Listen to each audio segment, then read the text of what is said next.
Across the centuries, one question has haunted builders, craftsmen, and survivalists alike. How did medieval structures built from simple timber survive hundreds of years, while modern wood begins to decay in just a few decades?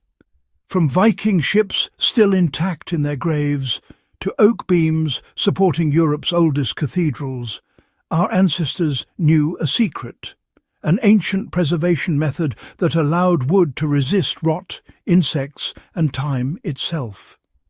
What they discovered wasn't chemistry from a lab, but wisdom drawn from the earth, water, and fire. And understanding this technique isn't just a history lesson. It's a survival skill that modern builders and preppers can still use today. Medieval builders discovered that water, not dryness, was the key to preservation. It sounds counterintuitive, but some of the best-preserved medieval wood was not kept dry at all. It was submerged. During the Middle Ages, carpenters and shipwrights realized that freshly cut timber stored underwater or in marshy mud didn't rot as expected.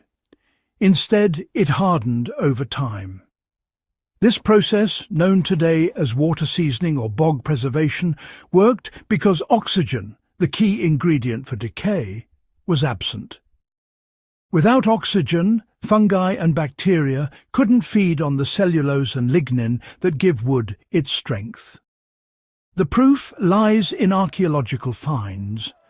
Viking ships like the Oseberg and Gokstad, buried in waterlogged soil for over a millennium, still retain their structure. Wooden piles supporting Venice's buildings have stood beneath seawater for centuries without collapsing. The medieval craftsmen didn't fully understand the science, but they recognized the results.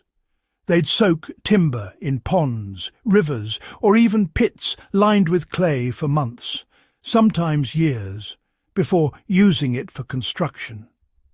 The longer it stayed submerged, the more durable it became once dried. Modern survivalists can use this very technique. If you have green wood and need it to last, sink it in a clean pond or stream for several months. It'll leach out sugars and saps that attract pests and feed decay organisms. Once dried slowly in shade, the resulting wood becomes dense, resistant, and naturally preserved, perfect for posts, handles, or structures meant to endure. While water cured wood for building, fire gave it longevity above ground. Medieval craftsmen understood that controlled charring, not burning, could make wood impervious to insects and moisture. They practiced a method now known as shōsugiban in Japan, but similar techniques existed throughout medieval Europe. Builders lightly scorched the outer layer of wood until it blackened, then brushed away the soot and sealed it with animal fat, resin, or linseed oil.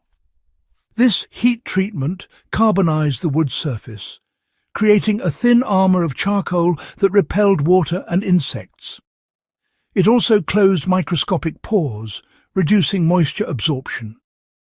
In medieval barns, posts treated this way often survived long after untreated ones had crumbled to dust. Even today, you can still see blackened beams in rural churches and homes, evidence of this early wood science in action.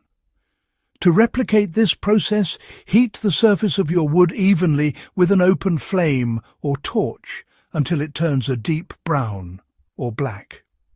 Wipe it clean, let it cool, and then apply a natural sealant such as beeswax, pine resin, or even boiled linseed oil. The combination of fire and fat creates a weatherproof shell that resists rot without any modern chemicals. In survival or homesteading settings, this simple technique can make fence posts, tool handles, or shelter supports last years longer. Medieval craftsmen didn't rely on imported treatments. They used what the land provided. Wood was often soaked or brushed with natural resins, tannins and oils drawn from trees. Oak bark, rich in tannic acid, was a common preservative. Builders boiled bark or oak galls in water to create a solution that could be brushed over wood. The tannins penetrated deeply, creating an environment too acidic for fungi and too bitter for insects. Pine resin was another favourite. When mixed with animal fat or beeswax and applied warm, it formed a waterproof seal that could withstand decades of exposure. Builders sometimes combined this with charcoal dust or ash for added protection and to darken the finish. This wasn't just aesthetic. It helped absorb sunlight evenly and prevent cracking from heat. Today, the same ingredients are easily replicated by anyone seeking a non-toxic preservation method. Mix melted beeswax with pine resin and a small amount of oil, like linseed or olive oil, then brush it over wood while warm. It seeps into the grain, hardens, and provides a finish that resists both water and decay, just as it did for medieval shipbuilders and bridge wrights. Another secret lay not in treatment, but in timing. Medieval woodworkers were masters of seasonal cutting. They felled trees only during late winter, when the sap had retreated to the roots and the wood contained less moisture and sugar. This made it far less attractive to pests and fungi from the start. Timber cut in spring or summer when sap levels were high rotted quickly no matter how it was stored. After felling, the wood was air-dried, never kiln-dried, stacked in shaded, ventilated sheds for months before being shaped or assembled. Builders spaced boards with thin sticks called stickers to let air circulate.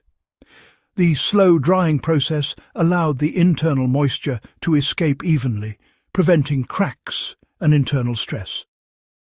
Modern builders still struggle with warping and splitting because they rush this natural rhythm. If you're harvesting your own timber today, take a page from the medieval handbook. Cut during the cold months, when the moon is waning if you follow the old traditions, and allow your wood to rest under cover with good airflow. Avoid direct sunlight, it hardens the surface too quickly and traps moisture inside. The patience you invest will pay off with wood that lasts generations, not years.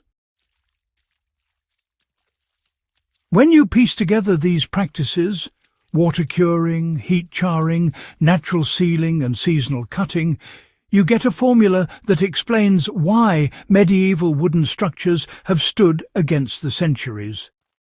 These weren't chance results.